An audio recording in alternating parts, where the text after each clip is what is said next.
அல்ஹம்துலில்லாஹி ரப்பில் ஆலமீன் அஸ்ஸலாத்து வஸ்ஸலாமு அலா ரசூலில்லாஹி அம்மா பஅத். கண்ணியத்திற்குரிய இறைவனின் நல்லடியார்களே, அல்லாஹ்வின் சாந்தியும் சமாதானமும் என்றென்றும் உங்கள் மீது உண்டாவதாக. இந்த உலகத்திலே பிரச்சனைகள், நெருக்கடிகள், கவலைகள் இல்லாத மனிதர்கள் யாரும் கிடையாது.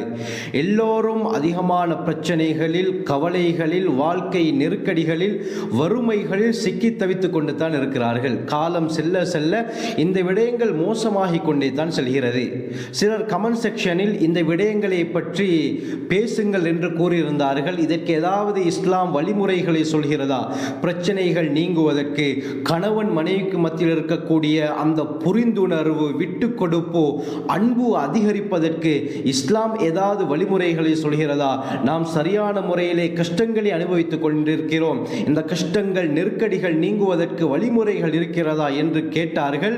அவர்களுக்கும் சேர்த்து தான் இந்த பதிவை நான் சமர்ப்பிக்கிறேன். கண்ணியமானவர்களே, இஸ்லாத்தை பொறுத்த வரைக்கும் புகாரியுடைய ஹதீஸ் வருகிறது, இன்ன தீன யுஸ்ருன். அபூ ஹுரைரா ரலியல்லாஹு அன்ஹு அறிவிக்கிறாங்க, ஸல்லல்லாஹு அலைஹி வஸல்லம் சொன்னாங்க, நிச்சயமாக இந்த மார்க்கம் மிக லேசானது என்று சொன்னார்கள். இந்த மார்க்கத்திலே அல்லாஹ் சுப்ஹானஹு வ தஆலா எல்லா விடயத்தையும் லேசுபடுத்தி வைத்திருக்கிறான். நாங்கள் தான் கஷ்டமாக்கி கொண்டோம். கண்ணியமானவர்களை, இஸ்லாத்தை சரியான முறையிலே பின்பற்றினால் வாழ்க்கை நெருக்கடி ஏற்படாது, வாழ்க்கையில் பிரச்சனைகள் வராது, வாழ்க்கையிலே சிக்கல்கள் ஏற்படாது. கணவன் மனைவிக்கு மத்தியில் இருக்கக்கூடிய அன்பு அதிகரித்து கொண்டே தான் செல்லுமே தவிர ஒரு காலமும் ஒரு அணு அளவு கூட குறைந்து விடாது. இப்படியாப்பட்ட சிறந்த மார்க்கம் தான் இந்த இஸ்லாம். இஸ்லாம் எல்லா பிரச்சனைகளுக்குரிய தீர்வை சிறந்த முறையில், மிக எளிய முறையில் தான் சொல்லி தருகிறதை தவிர பெரும் மலையை பிரட்டும் அளவுக்கு இஸ்லாம் எந்த ஒரு விடயத்தையும் சொல்லவில்லை. சாதாரண குழந்தை முதல் வயோதிபர்கள் வரை இந்த விடயங்களை இலகுவான முறையிலே நாம் செய்து கொள்ளலாம். அந்த அடிப்படையில் வாழ்க்கை நெருக்கடி நீங்குவதற்காக, சகலவிதமான கவலைகள் உள்ளத்திலிருந்து நீங்குவதற்காக, ரிஸ்க் விஸ்தீர்ணமாகுவதற்காக வேண்டி ரசூலுல்லாஹி ஸல்லல்லாஹு அலைஹி வஸல்லம் அவர்கள் ஒரு ஆச்சரியமான அமலை சொல்லி தந்திருக்கிறார்கள். இந்த அமலை யார் வேண்டுமானாலும் எப்பொழுது வேண்டுமானாலும் செய்ய முடியும். அப்படியாப்பட்ட ஆச்சரியமான அமல் தான் இது. இப்னு மாஜாவிலே வரக்கூடிய 3819வது ரிவாயத், அப்துல்லா பின் அப்பாஸ் ரலியல்லாஹு அன்ஹு அறிவிக்கிறாங்க, ரசூலுல்லாஹி ஸல்லல்லாஹு அலைஹி வஸல்லம் சொன்னார்கள், மன் லஸிமல் இஸ்திக்ஃபார, யார் இஸ்திக்ஃபாரை பற்றி பிடித்துக் கொள்கிறாரோ, இஸ்திக்ஃபாரை, பாவ மன்னிப்பை யார் பற்றி பிடித்துக் கொள்கிறாரோ, அல்லாஹ் சுப்ஹானஹு வ தஆலா அவருக்கு 3 விதமான பாக்கியங்களை கொடுக்கிறான் என்று சொன்னார்கள். சுப்ஹானல்லாஹ். இஸ்திக்ஃபார் என்றால் என்ன கண்ணியமானவர்களே? நாம் செய்த தவறுக்காக வேண்டி அல்லாஹ்விடத்திலே பாவ மன்னிப்பு கோருவது.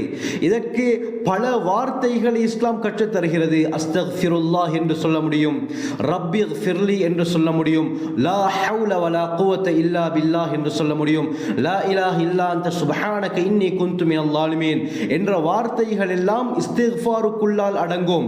ஏதாவது ஒரு இஸ்திக்ஃபாரை நாங்கள் வழக்கமாக்கி கொள்ள வேண்டும். நபி அவங்க என்ன சொன்னாங்க? யார் இந்த இஸ்திக்ஃபாரை பற்றி பிடித்துக் கொள்கிறாரோ, வாழ்க்கையிலே தொடர்ச்சியாக செய்கிறாரோ, 3 பாக்கியங்களை அல்லாஹ் கொடுக்கிறான். அந்த பாக்கியங்கள் என்ன?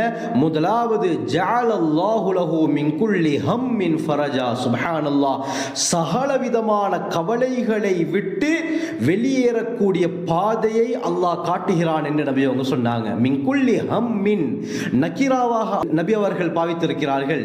அதாவது சகலவிதமான கவலைகள், அது உள்ளத்தில் ஏற்படக்கூடிய கவலையாக இருக்கலாம், அல்லது வெளிரங்கத்தில் ஏற்படக்கூடிய கவலைகளாக இருக்கலாம், மனைவி மூலமாக ஏற்படக்கூடிய கவலைகளாக இருக்கலாம், பிள்ளைகள் மூலமாக, பெற்றோர்கள் மூலமாக, உறவினர்கள் மூலமாக, நண்பர்கள் மூலமாக, சமூகத்தார் மூலமாக ஏற்படக்கூடிய எப்படியாப்பட்ட கவலையாக இருந்தாலும் சரி, அது சின்னஞ்சிறிய கவலையாக இருந்தாலும் சரி, பெண்ணாம் பெரிய கவலையாக இருந்தாலும் சரி, அதிலிருந்து நீங்கக்கூடிய வழியை அல்லாஹ் ஏற்படுத்துகிறான் என்று ரசூலுல்லாஹி ஸல்லல்லாஹு அலைஹி வஸல்லம் சொன்னார்கள்.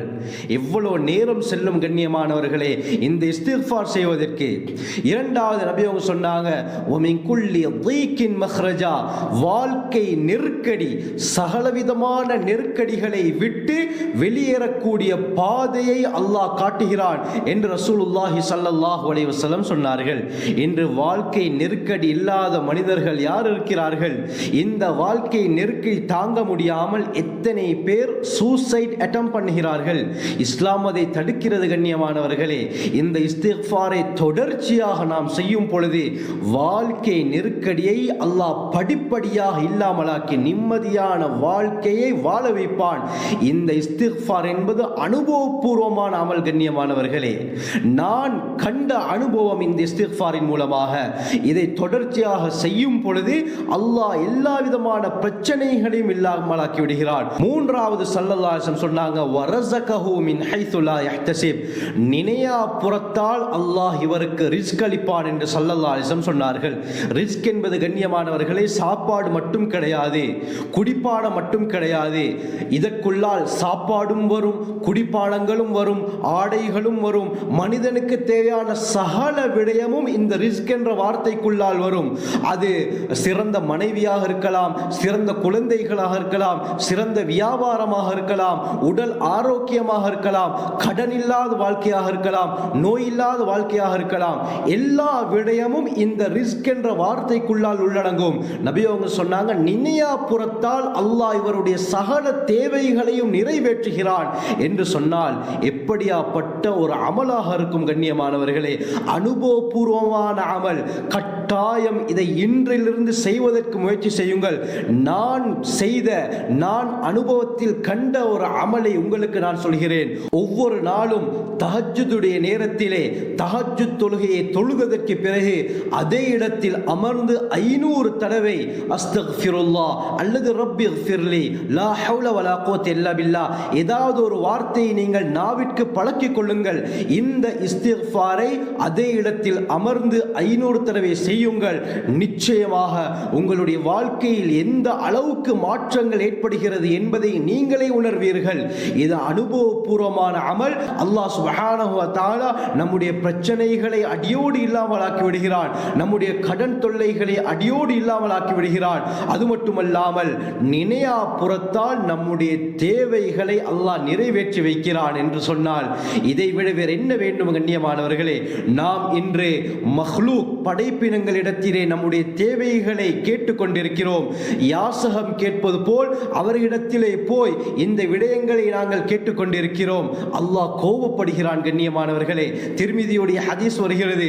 ரசூலுல்லாஹி ஸல்லல்லாஹு அலைஹி வஸல்லம் சொன்னார்கள், மல்லம் யஸ்அலில்லாஹ யக்தப் அலைஹி, யார் அல்லாஹ்விடத்திலே கேட்கவில்லையோ அவருடன் அல்லாஹ் கோபப்படுகிறான் என்று ஸல்லல்லாஹு அலைஹி வஸல்லம் சொன்னாங்க.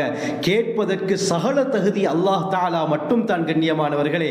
அவனை விட்டுவிட்டு அடைக்கப்பட்ட வாசல்களை தட்டுவதில் என்ன நியாயம் இருக்கிறது? திறக்கப்பட்ட வாசலை விட்டுவிட்டு அடைக்கப்பட்ட வாசல்களை தட்டினால் பதில் கிடைக்குமா கண்ணியமானவர்களே? ஒரு காலமும் கிடைக்காது.